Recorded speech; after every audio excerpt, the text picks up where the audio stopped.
आज हम करेंगे लार्ज इंटेस्टाइन।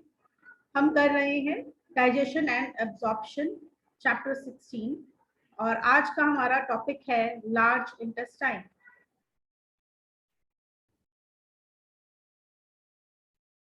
लार्ज इंटेस्टाइन मैंने आपको कल भी बताया था कि लार्ज इंटेस्टाइन को लार्ज इंटेस्टाइन क्यों कहते हैं, क्योंकि इसका जो डायामीटर है, ये सारी क्या है, ट्यूब्स हैं।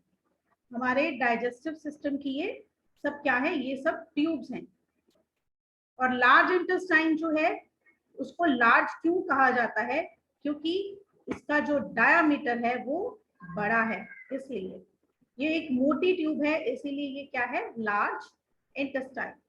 तो ये मैं आपके सामने ड्रॉ कर रही हूँ लार्ज इंटेस्टाइन।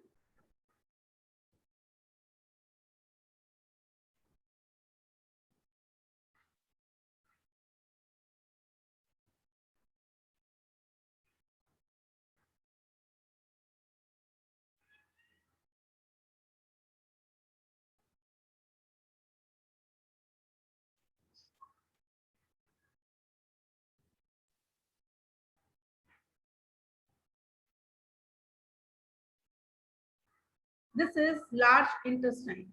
लार्ज इंटेस्टाइन क्या है, it is the hind part. Hind क्या होता है, सबसे पीछे वाला, सबसे एंड वाला पार्ट है हमारे इंटेस्टाइन का, हमारे डाइजेस्टिव ट्रैक्ट का। यानी कि डाइजेस्टिव ट्रैक्ट जो है वो हमारा पूरा डाइजेस्टिव सिस्टम एंड कहाँ पर होता है, लार्ज इंटेस्टाइन पर आकर एंड हो जाता है। लार्ज इंटेस्टाइन को लार्ज इंटेस्टाइन क्यों कहा जाता है, क्योंकि इसका डायामीटर जो है वो ज्यादा है in comparison to small intestine. Small intestine के मुकाबले लार्ज इंटेस्टाइन का डायामीटर जो है वो ज्यादा है। इसीलिए जैसे हमने स्मॉल इंटेस्टाइन के 3 पार्ट्स किए थे, ड्यूडेनम, जेजुनम और इलियम, ऐसे ही लार्ज इंटेस्टाइन के भी अलग अलग पार्ट्स हैं। सबसे फर्स्ट ये वाला पार्ट है, this is known as caecum. Caecum के बाद अगला पार्ट जो है वो कॉलन होता है। कॉलन यानी कि एक ट्यूब की फॉर्म में ये सारा स्ट्रक्चर चलेगा। जो कॉलन ऊपर की ओर असेंड कर रहा है, असेंड कर रहा है मींस ऊपर की ओर जा रहा है, उसे हम बोलते हैं असेंडिंग कॉलन।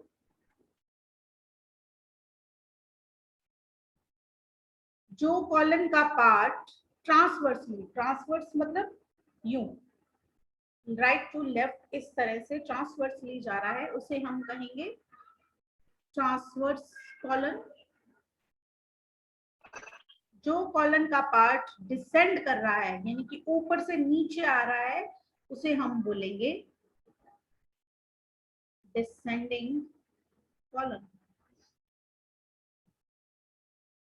डिसेंडिंग कॉलन जो है फिर आगे ओपन होता है एक एस शेप स्ट्रक्चर में, जिसे हम बोलते हैं सिग्मोइड कॉलन। कहीं भी वर्ड आएगा सिग्मोइड, सिग्मोइड का मतलब होता है एस शेप। जो भी स्ट्रक्चर एस शेप बनाएगा उसे हम सिग्मोइड कह सकते हैं। सिग्मोइड कॉलन जो है वो आगे ओपन होता है इनटू रेक्टम, और रेक्टम आगे ओपन होता है into anus, which is the last part of digestive system.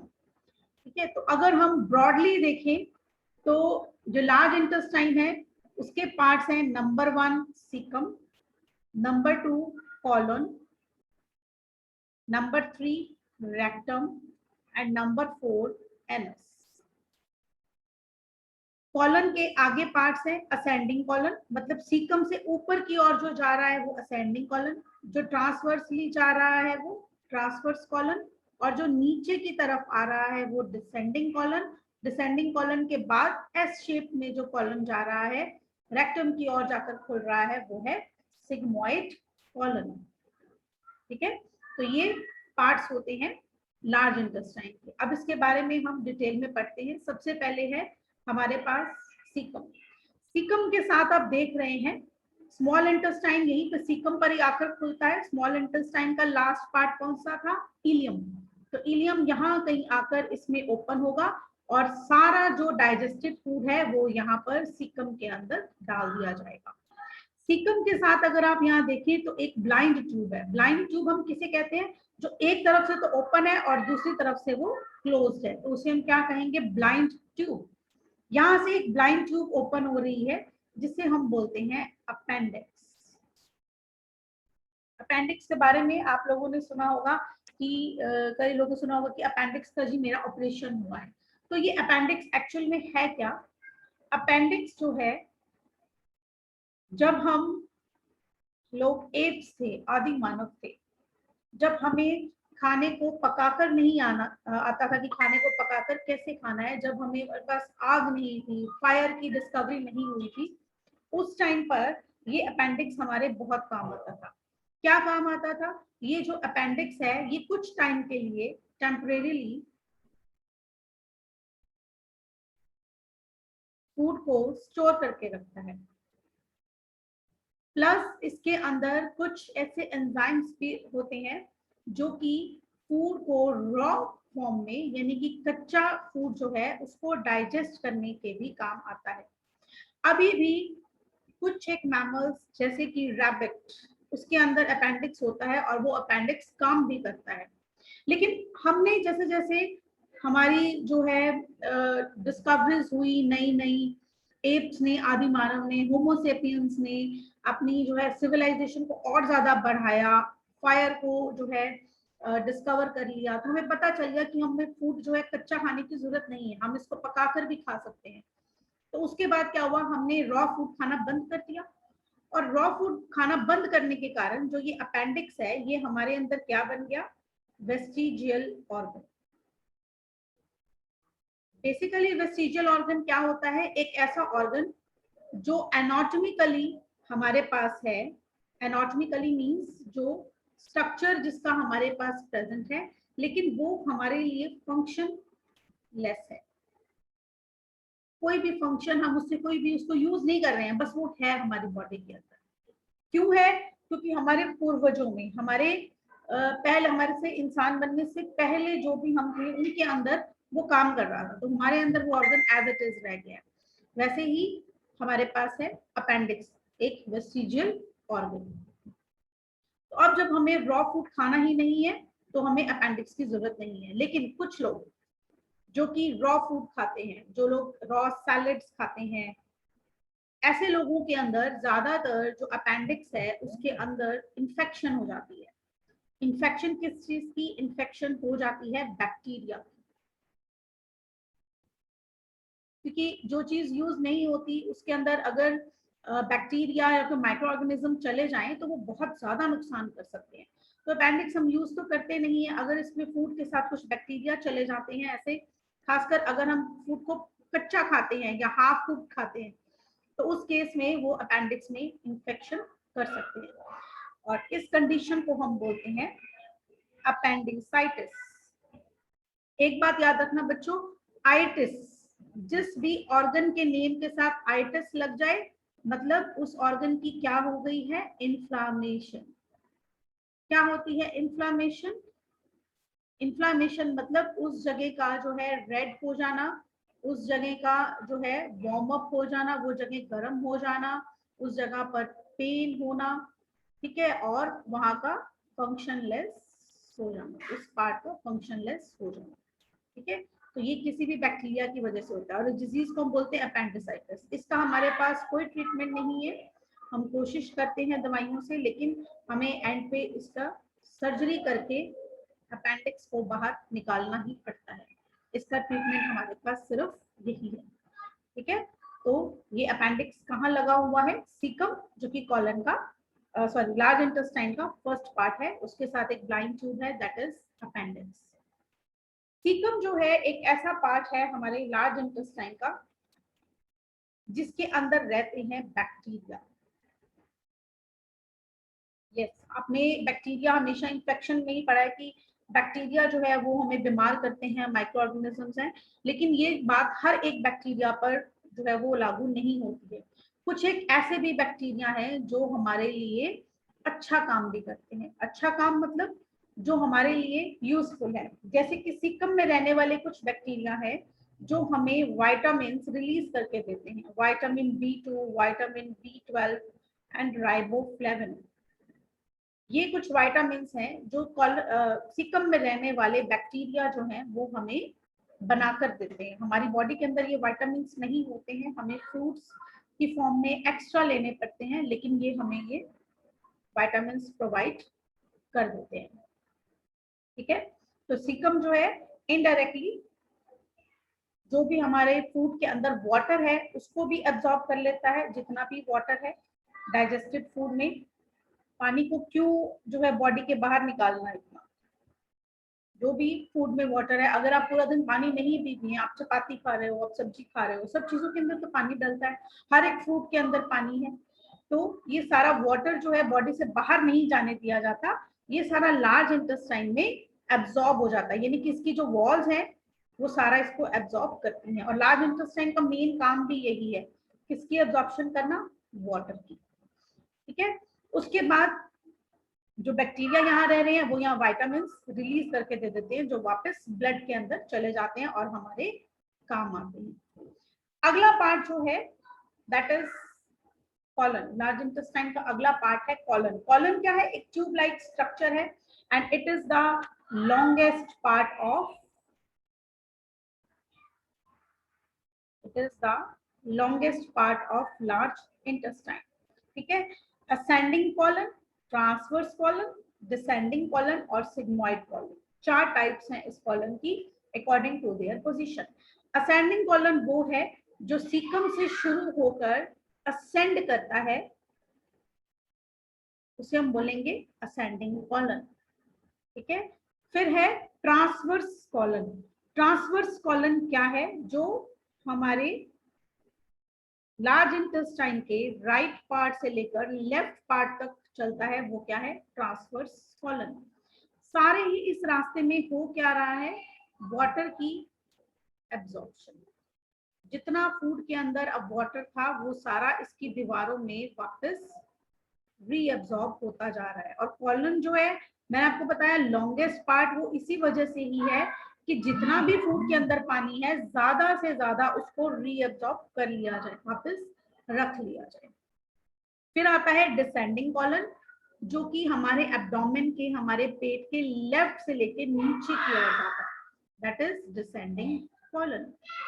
उसके बाद एस शेप कॉलन आता है, जिसमें कुछ देर के लिए हमारा वेस्ट मटेरियल, जितना भी फूड हमने डाइजेस्ट कर लिया, एब्सॉर्ब कर लिया, जो चाहिए था उसमें से रख लिया, जो बच गया, जो हमारी बॉडी के किसी भी काम का नहीं है, वो वेस्ट सिग्मोइड कॉलन में जाएगा और वहां से कुछ देर के लिए यहाँ पर एज फेसेस, वेस्ट प्रोडक्ट, जिसे हम क्या बोलते हैं, फेसेस, जो डेली हम वेस्ट प्रोडक्ट की फॉर्म में बॉडी से बाहर निकाल देते हैं, वो यहाँ रेक्टम में आकर इकट्ठा हो जाता है और रेक्टम से फिर बाहर ये निकलता है फ्रॉम एनस, एनस से बॉडी के बाहर आ जाता है। अब ये बॉडी से बाहर निकालने के लिए जो एनस है, मैं आपको सिर्फ यहाँ पर रेक्टम और एनस दिखा रही हूँ। This is rectum, this is anal canal, this is anal opening। अब इस ओपनिंग के यहाँ पर दो अगेन स्फिंक्टर्स लगे हुए हैं। स्फिंक्टर्स मैंने आपको बोला था, एक ऐसे ढक्कन, एक ऐसे कैप, जिन्हें कि हम कंट्रोल कर सकते हैं। तो एक इंटरनल स्फिंक्टर और एक एक्सटर्नल स्फिंक्टर, दो स्फिंक्टर्स हैं। अब जो इंटरनल स्फिंक्टर है ये क्या है, ये तो अपने आप ओपन हो जाता है और यहाँ पर जो भी वेस्ट मटेरियल है यहाँ पर इकट्ठा हो जाता है। और जो एक्सटर्नल स्फिंक्टर है वो हमारे कंट्रोल में होता है, जब हमें लगता है कि हमें एक प्रॉपर प्लेस मिल गई है फेसेस को बाहर निकालने के लिए, तो ये स्फिंक्टर ओपन हो जाता है और जो वेस्ट मटेरियल है वो बॉडी के बाहर आ जाता है। ठीक है, तो इस तरह से फूड जो है हमारा डाइजेस्ट होकर उसमें से वाटर भी रीअब्सॉर्ब होकर जो बचा हुआ हार्ड वेस्ट मटेरियल है वो रेक्टम के अंदर इकट्ठा होता है और रेक्टम के थ्रू बाहर आता है। किसके थ्रू, रेक्टम से एनस के थ्रू बाहर निकलता है। हमने अब तक किया है लार्ज इंटेस्टाइन के पार्ट्स। लार्ज इंटेस्टाइन का first part caecum, then second part is colon, third part is rectum and fourth is anus. ठीक है, सीकम का काम क्या है, इसके साथ अपेंडिक्स लगा है जो हमारे लिए तो वेस्टिजियल है, किसी काम का नहीं है, और इसमें इंफेक्शन हो जाए तो इसको कट करके रिमूव करना पड़ता है। सीकम के अंदर बैक्टीरिया होते हैं जो हमें विटामिन प्रोड्यूस करके देते हैं, और इन बैक्टीरिया को अगर हम देखें थोड़ा सा इसके बारे में और डिटेल करते हैं। जो बैक्टीरिया होते हैं सीकम के अंदर, वो सीकम के अंदर ही क्यों रहते हैं? सोचने वाली बात है कि ये बैक्टीरिया कहीं और भी तो रह सकते हैं, अगर विटामिन प्रोड्यूस कर रहे हैं तो हमें क्यों करके दे रहे हैं, उसके पीछे उनका फायदा क्या है? तो दोनों का फायदा होता है, बैक्टीरिया का भी फायदा है और सीकम का भी फायदा है, इसीलिए दोनों रहते हैं सिम्बियोटिक एसोसिएशन में। सिम्बियोटिक एसोसिएशन क्या होती है? म्यूचुअल बेनिफिशियल, तेरा भी फायदा और मेरा भी फायदा, दैट इज सिम्बियोटिक एसोसिएशन। अब इस एसोसिएशन में क्या हो रहा है, बैक्टीरिया जो कि सीकम के अंदर रह रहे हैं वो क्या करते हैं, सीकम के अंदर क्या आ रहा है, स्मॉल इंटेस्टाइन से हमारा डाइजेस्टेड फूड आ रहा है, वो रीअब्सॉर्ब भी हो चुका है, सीकम के अंदर फाइनली जो एंटर करता है वो वेस्ट होता है, सिर्फ उसके अंदर से वाटर जो काम का होता है वो सारे लार्ज इंटेस्टाइन ने एब्जॉर्ब करना है। तो यहाँ पर वो फूड आ रहा है जो हमारे किसी काम का नहीं है, यहाँ पर रह रहे हैं बैक्टीरिया, तो ये बैक्टीरिया क्या करते हैं, जितना वेस्ट फूड है उस सारे वेस्ट फूड को कंज्यूम कर लेते हैं, और बदले में फायदा क्या दे रहे हैं, विटामिन रिलीज करके दे रहे हैं जो हमारी बॉडी के काम आते हैं। ठीक है, तो ये फायदा हो गया और दोनों काम कर रहे हैं, तो this is symbiotic association between bacteria and caecum of large intestine. Colon का काम क्या है, कॉलन का काम है, क्योंकि वो बहुत लंबी एक ट्यूब है कॉलन, उसके अलग अलग पार्ट्स हमने किए हैं, इसीलिए असेंडिंग, ट्रांसवर्स, डिसेंडिंग और सिग्मोइड। इसमें से सारा वाटर जो है वो एब्जॉर्ब हो जाता है, इसकी जो वॉल्स हैं उसके अंदर एब्जॉर्ब हो जाता है, वॉल्स मतलब वॉल्स के थ्रू कहाँ जाएगा, ब्लड के अंदर वापस। ठीक है, और ये बचा हुआ जो सॉलिड पार्ट है वो सारा रेक्टम में इकट्ठा होगा और रेक्टम से एनस के थ्रू ये बाहर आ जाएगा। ठीक है, इस तरह से डाइजेशन का प्रोसेस जो है वो आगे चलता है। हाँ जी, इतना क्लियर है बेटा सबको? Yes ma'am. इसके साथ हमारा जो पार्ट्स ऑफ डाइजेस्टिव सिस्टम है वो खत्म है टॉपिक। अब हम स्टार्ट करेंगे अबाउट ग्लैंड्स। वो कौन कौन से ग्लैंड्स हैं जो हमारे डाइजेस्टिव सिस्टम के साथ एसोसिएटेड है। सबसे पहले तो ग्लैंड्स होते क्या हैं? ग्लैंड्स जो है ऐसे ऑर्गन्स हैं जो कुछ सिक्रीट करें, और उनकी जो सिक्रीशन है वो हमारे बॉडी का कोई भी फंक्शन जो है उसको एनहांस करें या उसको कम कर दें, यानी कि हमारे बॉडी के किसी भी फंक्शन को बढ़ा दें या कम कर दें, तो हम उन्हें क्या बोलेंगे, ग्लैंड्स। तो डाइजेशन में भी हमने पढ़ा बहुत सारे एंजाइम्स और हार्मोन्स की जरूरत है, तो डाइजेशन में अलग से बहुत सारे ग्लैंड्स होते हैं। आज जो हम करेंगे वो हम करेंगे सलाइवरी ग्लैंड्स, क्योंकि सबसे फर्स्ट पार्ट जो हमने किया था दैट इज ब्यूकल कैविटी, और ब्यूकल कैविटी में ही प्रेजेंट होते हैं सारे सलाइवरी ग्लैंड्स। ठीक है, तो थोड़ा सा आपको समझाने के लिए I will try my best,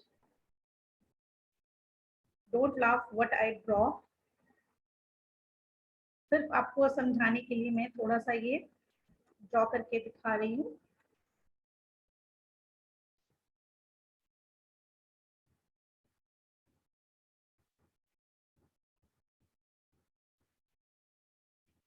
तो सबसे पहला जो सलाइवरी ग्लैंड है वो होता है पैरोटिड ग्लैंड।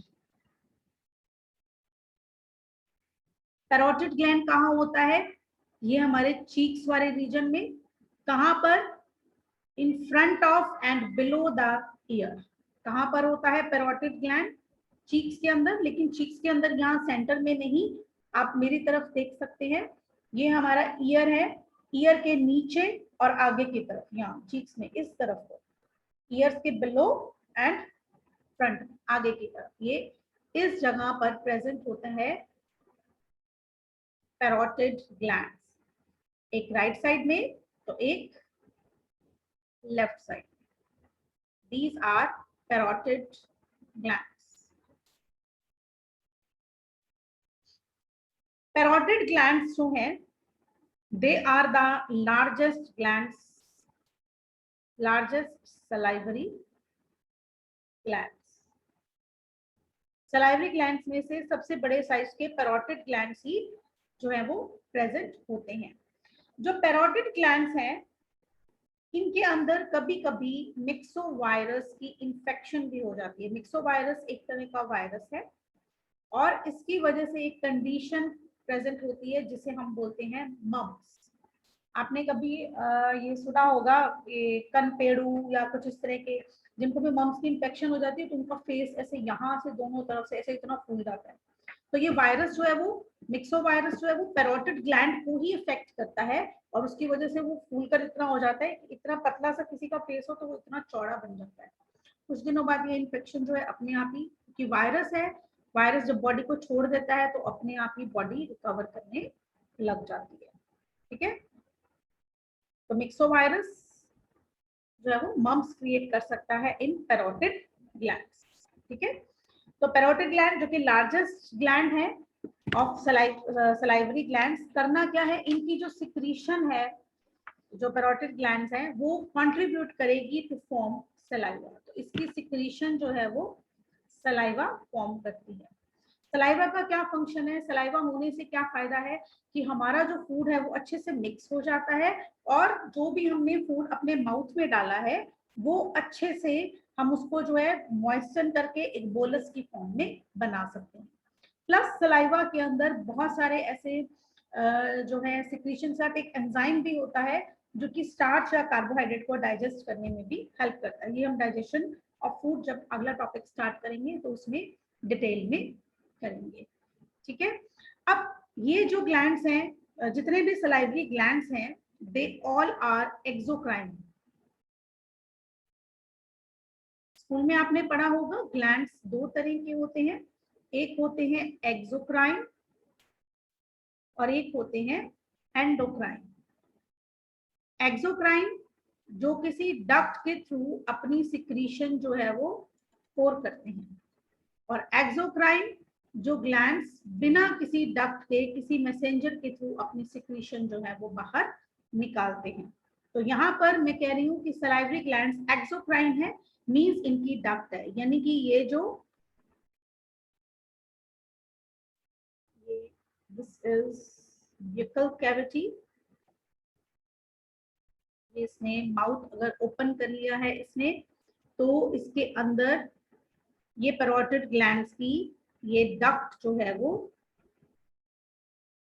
अपनी सिक्रीशन जो है माउथ के हमारे अंदर यानी कि ब्यूकल कैविटी के अंदर अपनी सिक्रीशन जो है वो पोर कर देंगे। तो इसकी जो डक्ट है उसका नाम है स्टेनसन्स डक्ट। पैरोटिड ग्लैंड की डक्ट का नाम क्या है, स्टेनसन्स डक्ट। दूसरा जो हमारा ग्लैंड है दैट इज सब मैंडिबुलर ग्लैंड।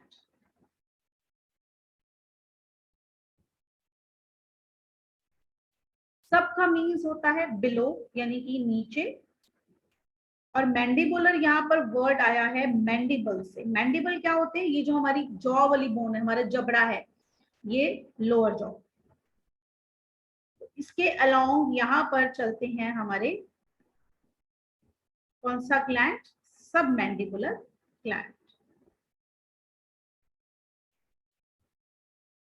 जो हमारा लोअर जॉ है, नीचे वाला जबड़ा है, इसे हम बोलते हैं मैंडिबल। तो मैंडिबल के नीचे जो यहाँ पर ग्लैंड होंगे वो क्या होंगे, sub mandible gland. Submandibular glands जो हैं ये भी क्या है, they are also exocrine in nature, यानी कि ये भी अपनी डक्ट के थ्रू ही अपनी सिक्रीशन जो है ब्यूकल कैविटी के अंदर जो है वो पोर करेंगे। और सब मैंडिबुलर ग्लैंड्स की जो डक्ट है उसका नाम क्या है, वार्टन्स डक्ट। अपनी सारी सिक्रीशन ये वार्टन्स डक्ट के थ्रू आपकी ब्यूकल कैविटी के अंदर डाल देते हैं, ठीक है। थर्ड तरह के जो ग्लैंड हैं they are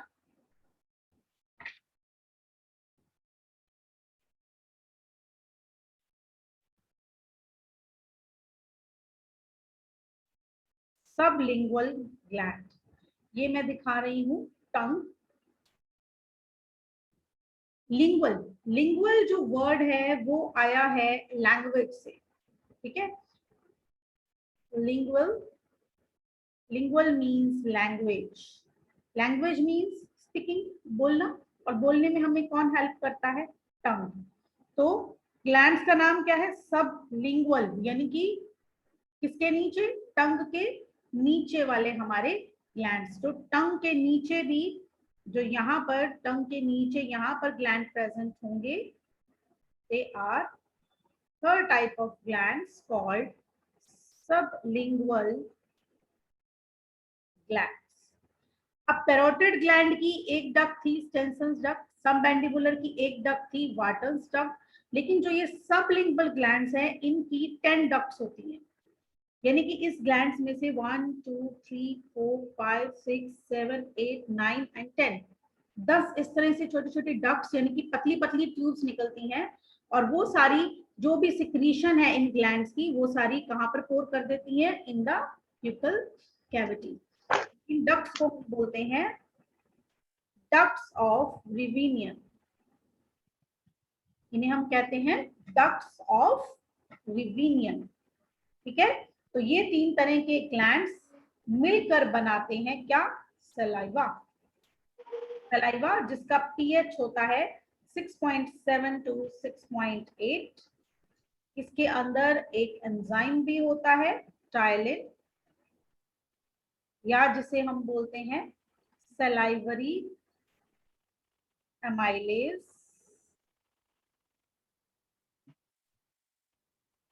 just a minute,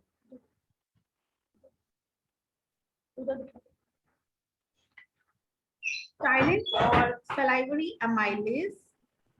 saliva में अगर हम देखें तो 99% जो है इसके अंदर होता है वाटर, पानी होता है। बाकी का जो 1% बचा है उसके अंदर होते हैं कुछ मिनरल्स, जैसे कि सोडियम, पोटाशियम, मैग्नीशियम, ये सब जो है मिनरल्स भी इसके अंदर प्रेजेंट होते हैं, ठीक है। तो सलाइवा जो है लगभग एक नॉर्मल पर्सन एक दिन के अंदर 1 to 1.5 लीटर्स सलाइवा जो है वो रिलीज करता है। 1 to 1.5 लीटर सलाइवा जो है एक पर्सन से जो है वो निकलता है। तो आज हमने क्या क्या किया? आज हमने किया parts of large intestine, caecum, colon, then rectum and then anus. Large intestine का मेन काम क्या है? वाटर को एब्जॉर्ब कर लेना, जितना भी जो डाइजेस्टेड फूड है उसमें से जो बचा है पार्ट, उसको उसमें से जितना वाटर है उसको रीअब्जॉर्ब कर लेना। इसके अलावा कुछ मेटल्स, कुछ टॉक्सिन्स अगर हमारे फूड के अंदर आ गए हैं तो उसको भी अपने पास रख लेना। वो भी किसका काम है? लार्ज इंटेस्टाइन का, ठीक है। फिर हमने किए डाइजेस्टिव ग्लैंड्स।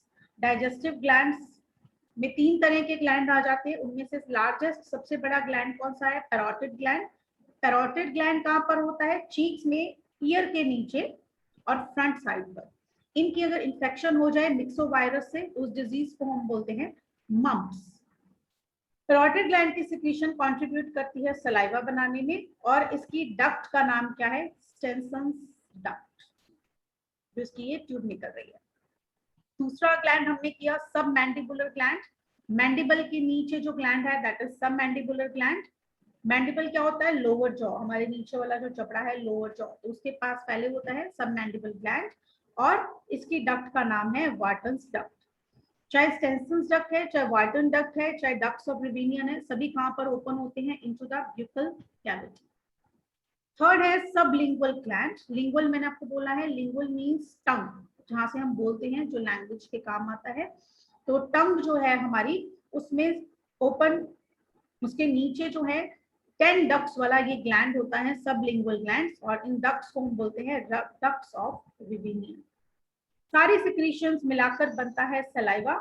सलाइवा जो कि 1 to 1.5 लीटर डेली एक नॉर्मल हेल्दी पर्सन रिलीज करता है।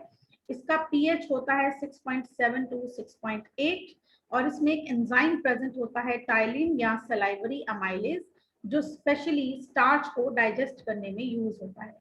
30% जो स्टार्च हम खाते हैं वो हमारे माउथ में ही डाइजेस्ट होना स्टार्ट हो जाता है।